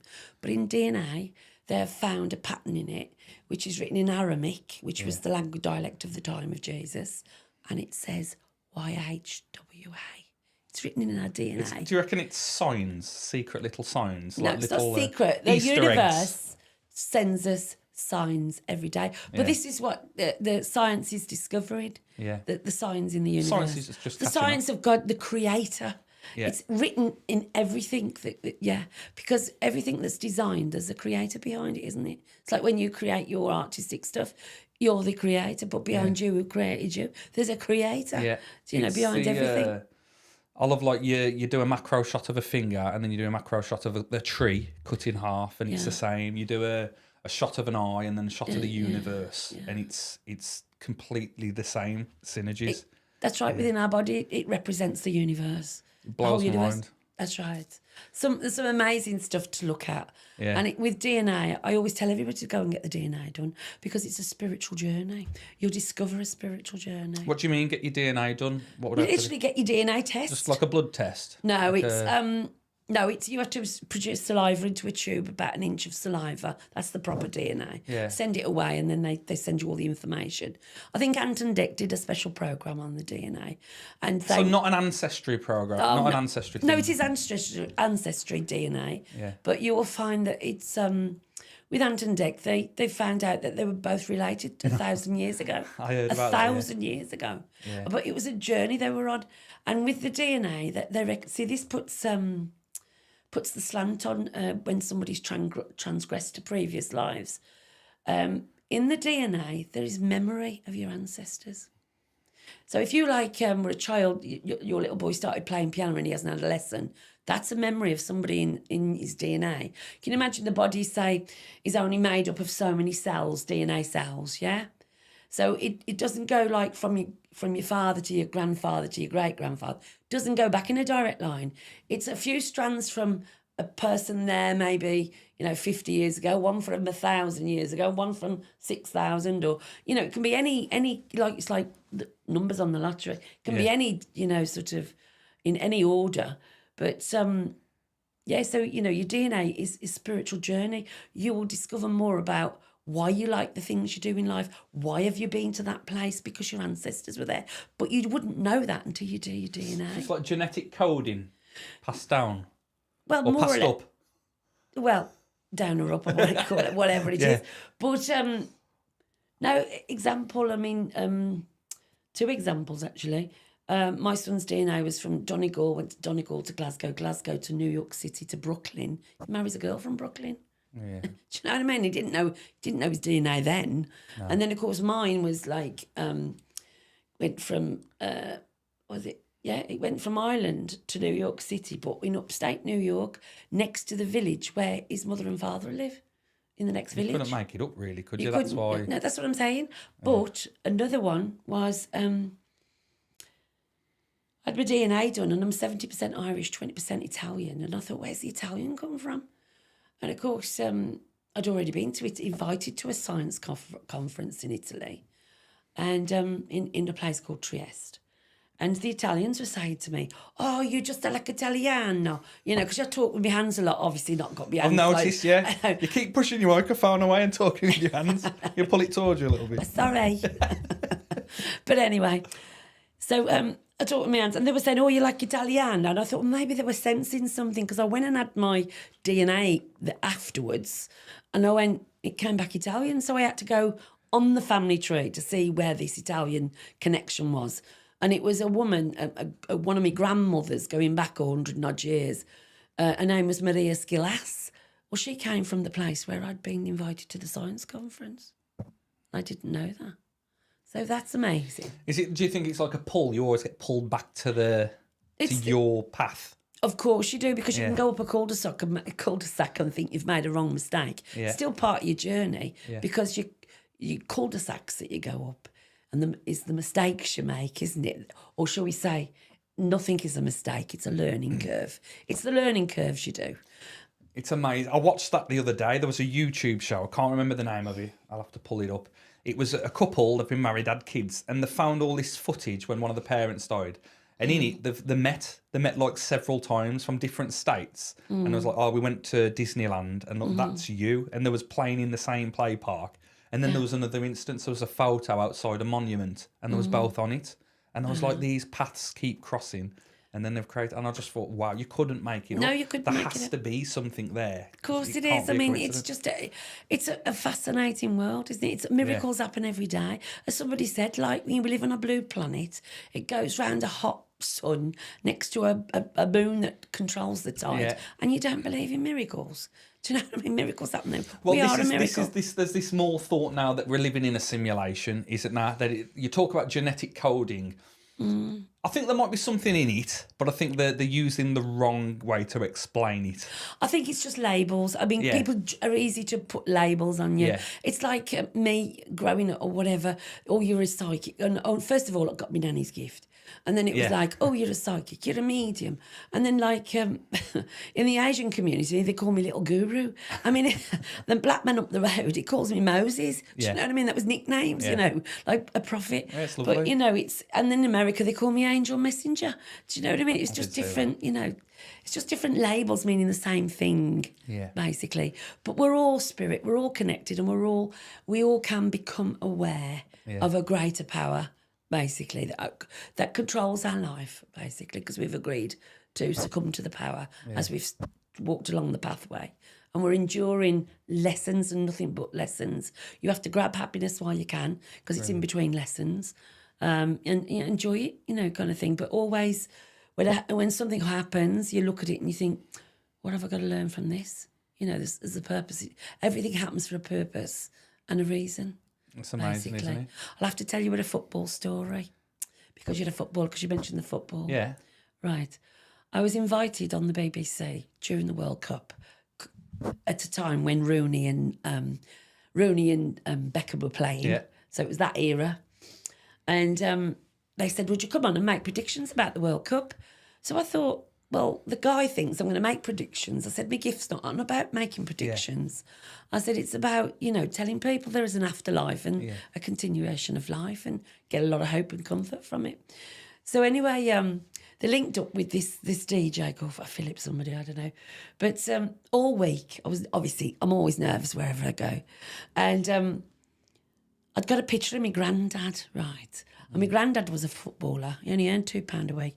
Anyway, my granddad was a professional footballer. I took his photo and I'm holding it and the phone rings. I'm connected to the BBC. So I'm telling this guy, don't think I'm going to give you scores. I says, because my role in life is to prove there's an afterlife. And I went, and I've been asking my granddad all week. I said, for him to come and tell me about this football, because if anybody knows about football, it's my granddad. Right, because he became a chairman and a manager and a chairman. But anyway, so I'm holding on to the photograph, and then I said, I've just heard my granddad shout, it's the big fella, the big fella. I said, he's referring to Peter Crouch. You know, he's 6'10". And then all of a sudden, I had three visions, three flashes of a vision. And you know, Peter Crouch used to do that robotic dance, after he scored. Well, I saw it. I said, today we're going to see Peter Crouch do his robotic dance time and time and time again. Well, he scored a hat-trick. It was the Jamaica-England match, the warm-up match before the World Cup, basically. And he scored a hat-trick. Time and time and time again. And, of course, it was in the newspaper, Psychic sees Crouch's hat-trick, basically. But then the second match was, I just said, Beckham and Rooney are going to score, they're going to feature very heavily in this match. One's going to get sent off and one's going to get injured. And that's exactly what happened.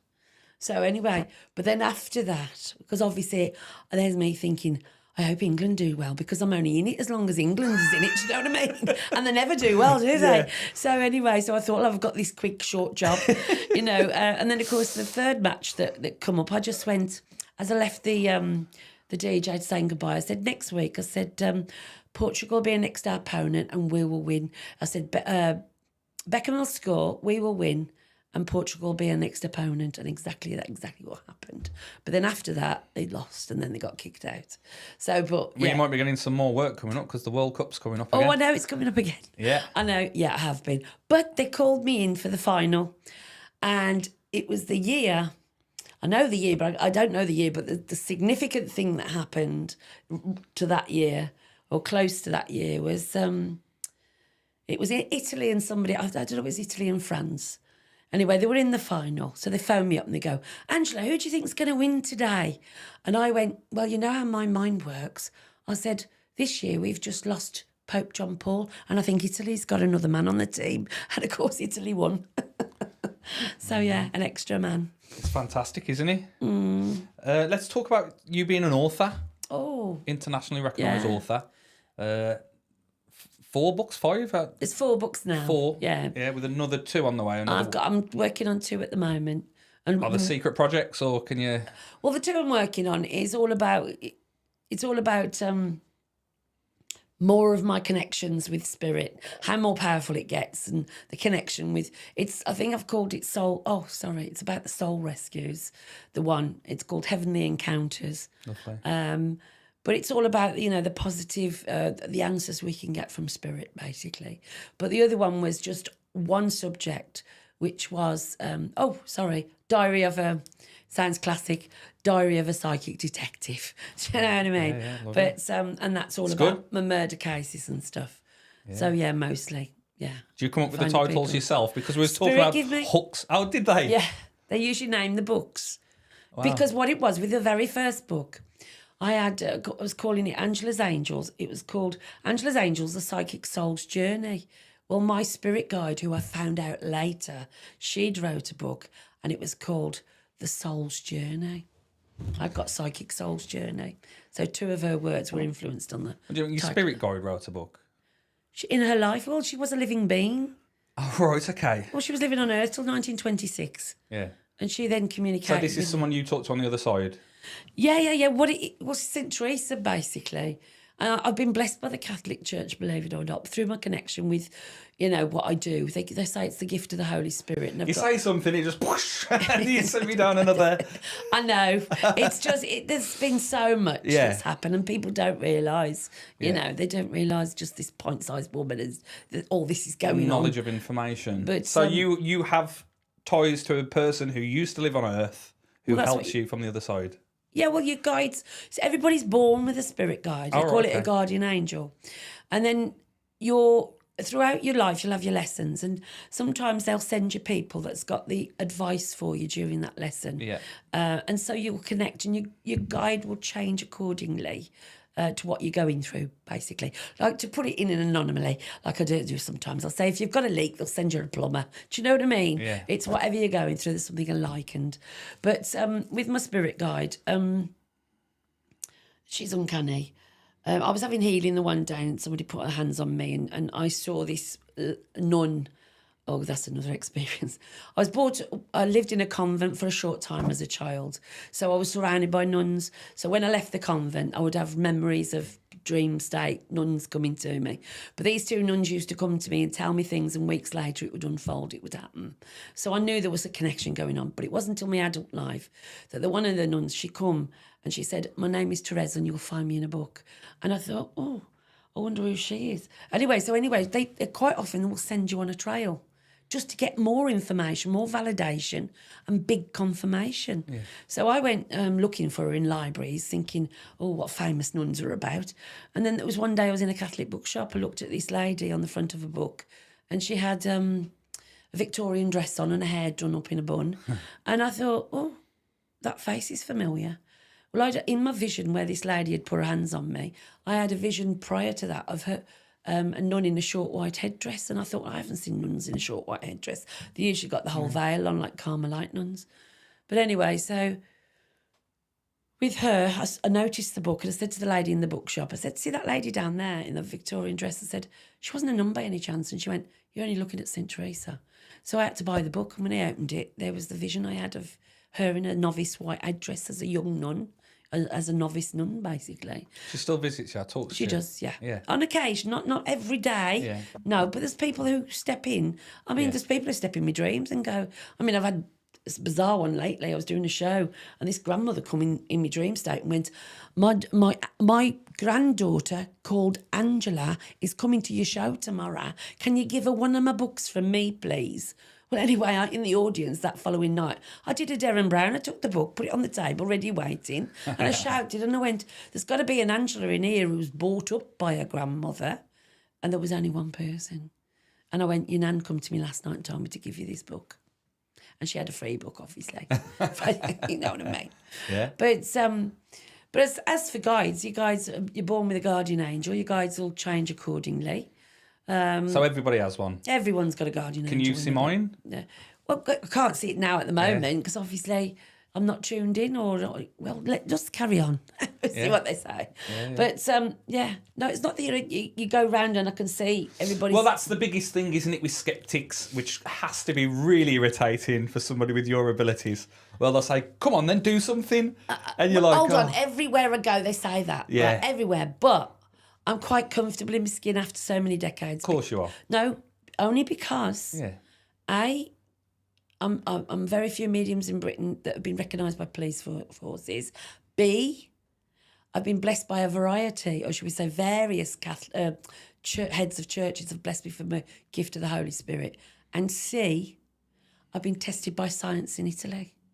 So to success, shall we say. And to me, that was the icing on the cake, for me personally, because I just thought, there is something goes on in my little head, and it's been going on for my life, do you know what I mean? Yeah. So, kind of thing. But what were part of them scientific experiments? Right. It was one big one, actually. I imagine you got a brain cap on, you got something on your... Yeah, no, nearly. But anyway, no, it was, there was a science conference. It went over 2 days. And at the end of the 2 days, it was called La Vita, which is life after life. And it was professors, scientists, psychologists, lecturers, university lecturers, all sorts of therapists, all doing lectures on the power of the mind and is the life after death. So I had to do the finale, which was at 90 minutes of mediumship at the end. And that was the crescendo, as they say, the Italians. They're all waiting for you, like this, and I'm going, oh dear. Anyway, did the messages. I'll never forget. Because, when I work, I always remember it's because you go up on a vibration and you feel elevated and detached. That's when I know I can work in that sense. So I always remember in a show, the first message, I go off in a semi-trance, I'm lifted and detached, and then I come out down off the vibration when it's due to finish, or when it finishes, they choose to finish. So up I went on so I remember my first message in Italy, and it was a lady at the back with a big silver necklace, went to a kind of thing and just went, your uncle's here. I forget what his name was. But anyway, no, your uncle's here. That was it. I said, I see a truck going off into the sunset early, about 5:30 in the morning, just as the sun rises. I said, and he had a crash. And she started, what was she saying? Bellissimo. They go hysterical and they cry. I mean, with their arms flying around, very passionate. Yeah. And I said, your uncle's there, and he's gone off to the sunset. And he said, and he never came home. I says, but he wants to tell you. He said he knows all about the baby, the little boy. And she went, his wife was 6 months pregnant when it happened. And he's now grown up, obviously, so he's followed his footsteps. So that was my first message in Italy. So can't remember the last, but afterwards, when I finished, there was a Russian professor called Konstantin Korakotov. What a lovely name. I've practiced that name. I like Konstantin, yeah. Konstantin Korakotov. He was from St. Petersburg University, and he was a metaphysicist that measures energy, basically, works with energy.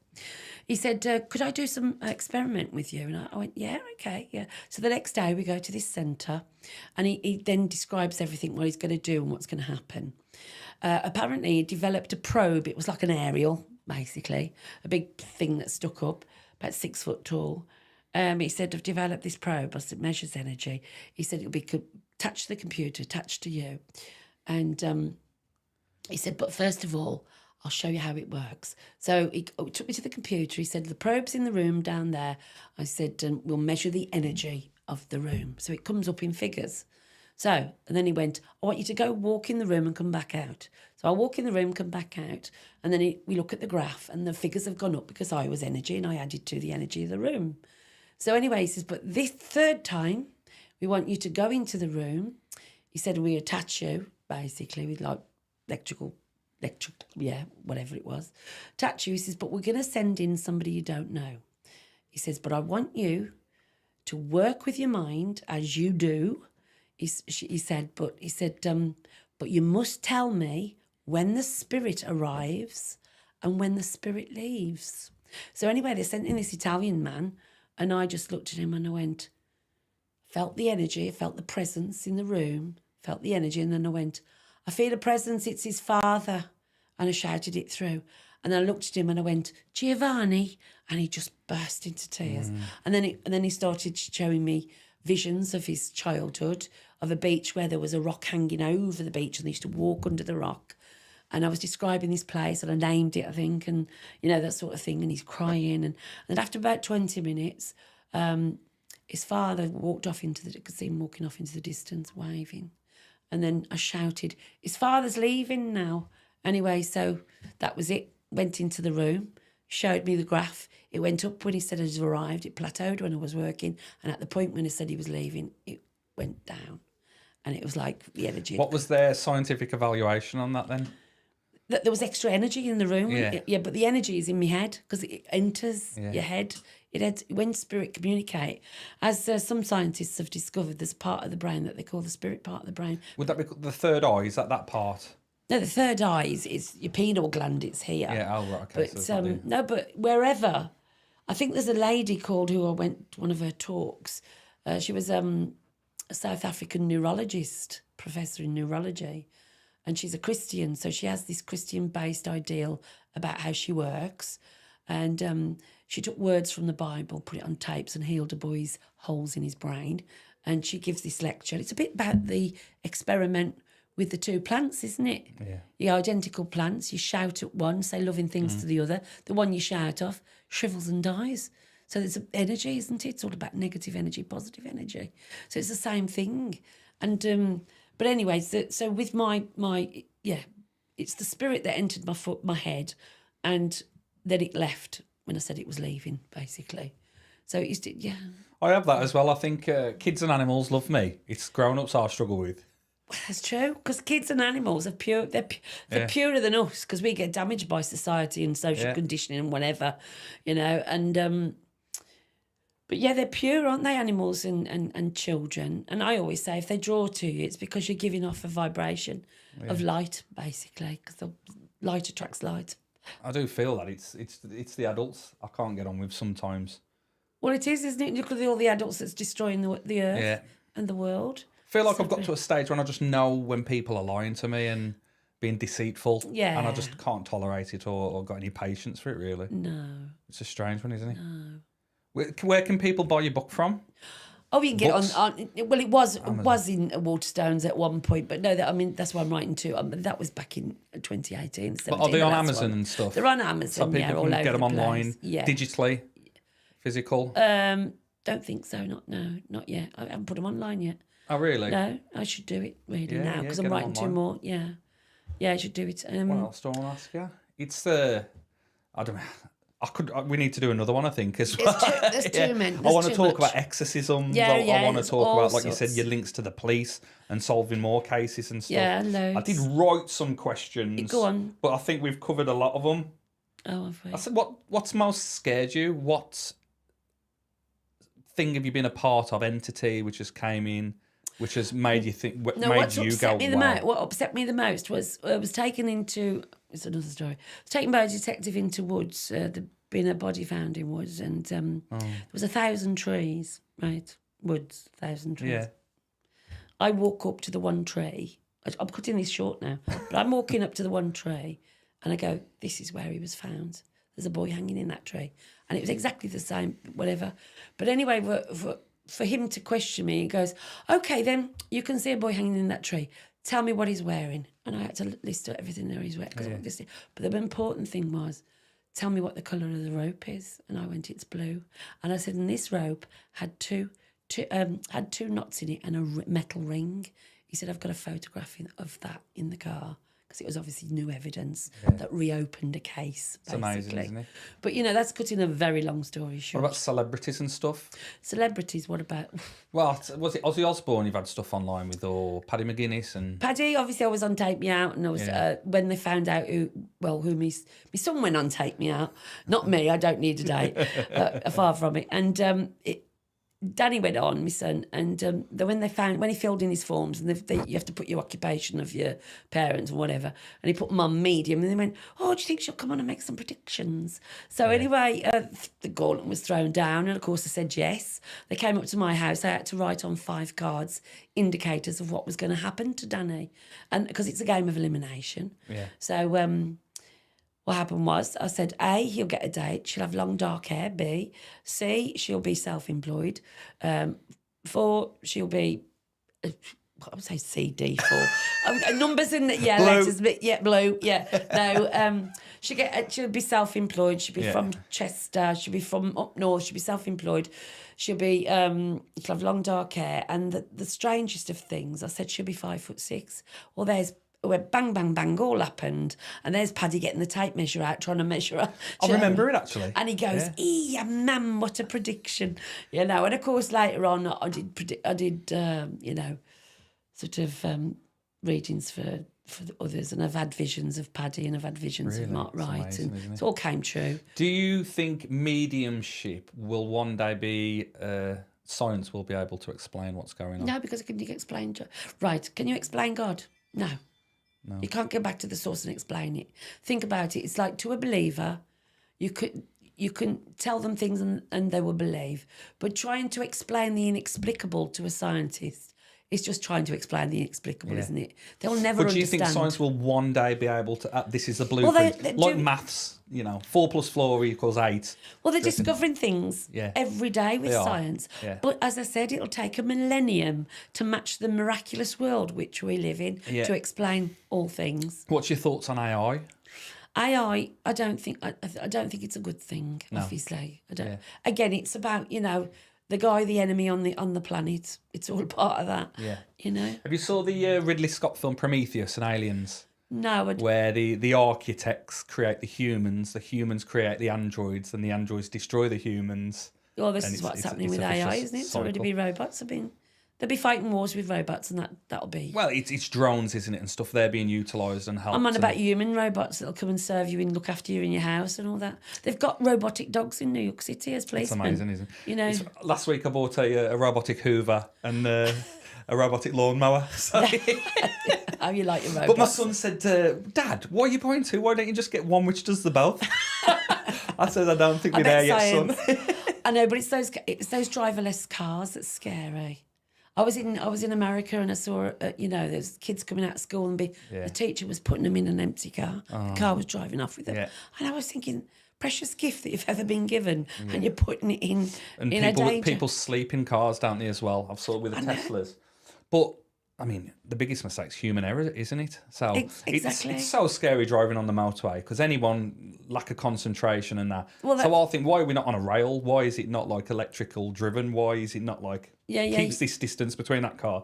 Maybe I've watched too many science fiction films, but you must like your science fiction then. But no, I like the science part to explain some things of what I do. It gives me a little bit of a comfort blanket. Yeah. I just think art imitates life. I remember when Star Trek first came on and they had the little phones and then they had the faces in the phones. It doesn't it predicts, doesn't it, with predicts, Simpsons? Yeah. I remember as a kid, black holes was a mystery and not real, and Stephen Hawking discovered it. Nobody believed him, and now, there's these black mass entities in space, the black holes. And it's just like... Sometimes that's what I think, manifestation. If you think it, you think it into reality. Well, think about it. Somebody had a thought, didn't they? All the creations in the world. It was a thought. Where did that thought come from now? That's what I think. I think if you can't imagine it, if you can imagine it, there's a possibility. Well, otherwise you wouldn't be able to imagine it. Well, exactly. If you can imagine it, you can... No, the definition is if you can imagine it, you can create it. Yeah. It's as simple as that. Yeah. I mean, look at all the artists in the world, like... Da Vinci and drawing helicopters, flying machines 400 years ago, 500 years ago, and then you've got, you're gifted people with music and that. A lot of them say they woke up with the music in their head. Yeah. Well, that was from spirit. Yeah. That's from their spirit connection. They do say that, yeah. Yeah. A lot of famous songs. I love the drawings around the temples and in caves, these giants and ships, and I love all of that sort of stuff. Like I say, big science gig. Don't know where I'm going with that one. I don't know where you're going with that one, but Well, I like the scientific side, Yeah. don't I? You know, if you work with police, they work with hard facts and logic, don't they? But you see, my chief is famous for saying, which, you know, when at the end of the documentary, it was a bit like, you know, when the witch melts in The Wizard of Oz. Yeah. His body language and his you know, his shoulders went down and he's deep in thought, and then he goes, knowing Angela and knowing the family, and then he made this lovely quote. He just went, well, if I ever found myself in the position of the victim's family, I certainly would go down the road to the olive branch of hope that Angela was able to offer. In other words, if he was in the predicament of somebody who's got a child that's murdered, they'd soon consult me. Do you know what I mean? Yeah, but then he also said on the flip side, where do we put Angela? Because we can't put her in a witness box. Because there's only ever been one psychic in a witness box, and that was in America. That surprises me, because you have to swear on the Bible. That's so right. they're accepting of the principles of religion and stuff. Yeah. But then they won't accept somebody with these abilities, or... No. It's a strange one, isn't it? Do you think there is such thing as unfinished business? For a spirit, you mean? Yeah. For when they come back to do things? Yeah. Yeah. There's a few stories that I could pick up on, or say it's not stories, experiences. It's unfinished to come back. Yeah. It's interesting, isn't it? Because part of the poltergeist shop, it was because they'd played on a Ouija board, because that was the trouble. There was 2 members in the staff played on Ouija boards and dragged up all this energy. Well, anyway, they'd also disturbed residual energy of layer upon layer, where the shop, the 1960s buildings, were built on original shops. So there was layers of energy of souls before that. Yeah. So I picked up on a Mr. Page, somebody called Mr. Page, and one lad in the 1980s, he'd slipped and fell outside the shop on the escalator and died. But he came back for unfinished business, because what had happened was, he's amazing. And it's still part of this ongoing book, but he came back because a woman, he'd fell off a scent and it was all over the papers, and he showed me where he lived. It was such a bizarre. I'd been in the Manor Hospital, come out, and I realised it was the quickest appointment I ever had. Heard the voice of a young lad called Peter Mason from the Beechdale in Walsall. Oh, yeah. Right, heard his voice, and he went, Stevenson Avenue. And I thought, this is where you live. And he wanted me to go there that day. And I went and drove over. And as I drove down Stevenson Avenue, it's about a mile long, as I turned the corner, he said, there's a funeral. And I thought, oh, drove down, half a mile down, all these people are all in black outside of a house. And then one of the congregation recognises me, comes running over and goes, Angela. And then she said, I've been reading about you, blah, blah, blah. And I went, oh, yeah. And I said, does anybody called Mason live round here? Masons. She went, they're my dad's next door neighbours. And I said, well, Peter Mason, he fell off the Quasar Centre in Walsall in the 1980s. Yeah. She said, yeah. She said, he's my sister's best friend, right? And then I went, oh. And then I told him that he'd come, he'd appeared at this shop, a bit disturbed. But what I told her was, forgot the important bit, was in between going there, I'll have to rewind a little bit, a woman had come to my house for a sit-in and she brought a daughter. And everybody that you meet always tells you their spiritual experiences. And on this occasion, she said, oh, my daughter had one. She said when she was a little girl. She said, I was in McFisheries in Walsall, which is in the Quasar Centre. And she said, we could leave her out playing outside in them days, kind of thing. She said, I come outside and there was a big circle. She'd slipped off the escalators and they rushed her off to hospital.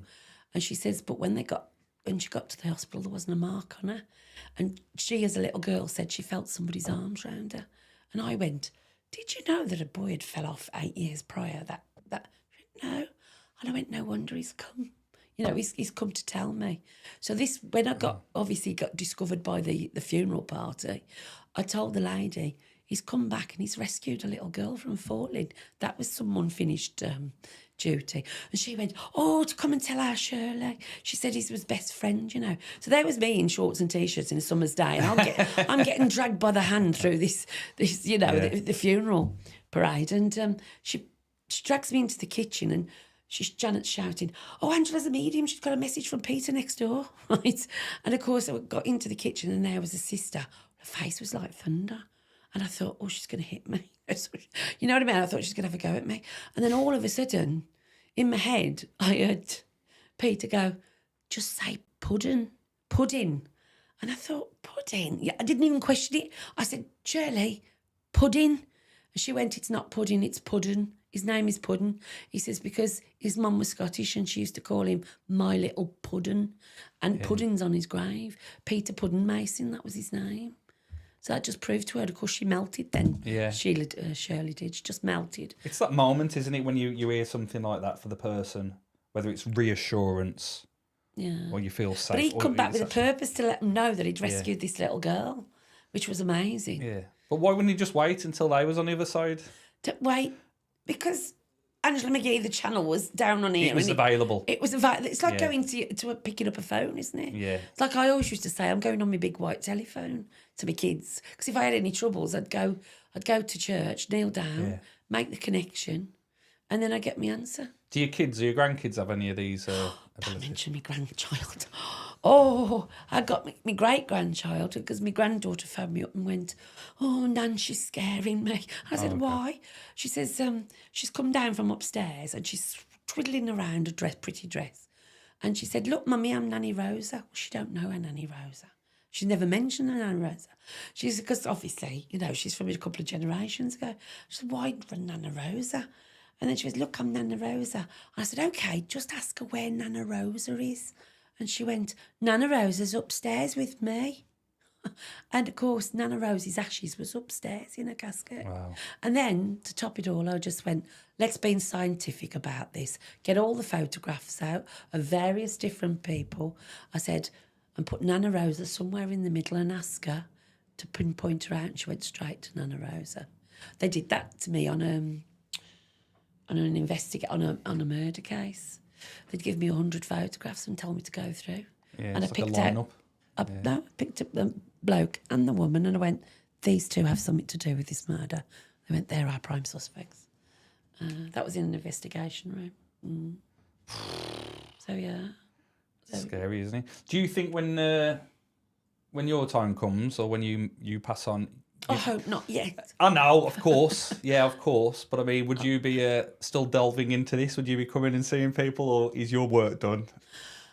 Actually, it depends. You go the opposite, don't you? Because if you haven't been the greatest character, you'll come back and be whatever. Yeah. It's like my dad wasn't the greatest. And he comes through and helps me on the murder cases. Cause that's amazing. Yeah.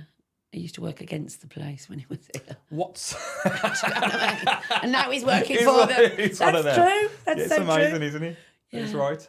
What one piece of information, I suppose, about death or about the spirit realm would you be able to pass on? Would you be able to share to reassure people? Or what do you find is interesting when you found, oh, really? That's... Could you just enlighten me on that again? I don't know what I'm trying to say, to be honest. What piece of information have you... Look, I suppose, do you ask questions about the other side, or what's it like? Where are you? What do you do? Right. There's another story. I've been to the other side in a near-death experience with an anaphylactic shock. Wow. And I had evidence of it, and it made headlines, basically, because of the evidence I gave. What it was, I had an anaphylactic shock very quickly, went into the spirit world, and to me, there was a feeling of something leaving the top of my head, and I'm looking and I'm going towards a light, but I still had this sensation of something coming out the top of my head. And then I landed in this garden, and there was a bench, and there was my great auntie Nell, who was the matriarch of the family, sat next to her, and she was going, you've got to go back, there's work to do. Of course, I was telling my mother this, and I was going, Auntie Nell says such and such, and she's nodding away, going, yeah, kind of thing. And in the same experience was a woman who I knew from many years ago before, who'd recently passed, Linda McCartney. She came and sat next to me, and she said, I'm concerned Paul's going to get married in a hurry to a strong northern woman, and that Stella would get married on the Mullican Tyre, but tell her I'm going to be there. And that was the message, basically. But what had happened in the same experience, I then saw, and it was 10 foot tall. It was up the ceiling, up the wall and across the ceiling, up the wall across the ceiling. It was an angel, and I just went, oh, Mum, there's an angel. And then she went, now I know you're delirious, because the angel bit. All right, with Auntie Nell saying something and Linda saying something. But anyway, what unfolded, as time went on, I was on a guest on Liverpool radio, and one of the questions was, "Have you channeled anybody famous?" And I'm going, always expected me to say Marilyn Monroe, Elvis Presley, like this. There is a medium that channels everybody famous. And I used to think, of all the billions in the spirit world, why do all the famous ones come to him? So anyway, I used to question it. And then I went, no. And then I remembered, I'd forgotten all about it. And I went, oh, I said, yeah, Linda McCartney. And then I told him, and then whatever. And then it all came true. He married his one, the strong northern Geordie with the one leg, married her. But when you think about it, if the spirit world had said, she's got one leg, I would have dismissed that, because I was going like, no Beatle's going to marry someone with one leg. Anyway, that all that happened, and then next thing I knew, front page of the Liverpool Echo, how Linda spoke to me from beyond the grave, says Naughty Ash Psychic. I had to be from Liverpool to get in the paper. Yeah. So yeah, it's weird. Since you've started that conversation, some of the cameras were blinking.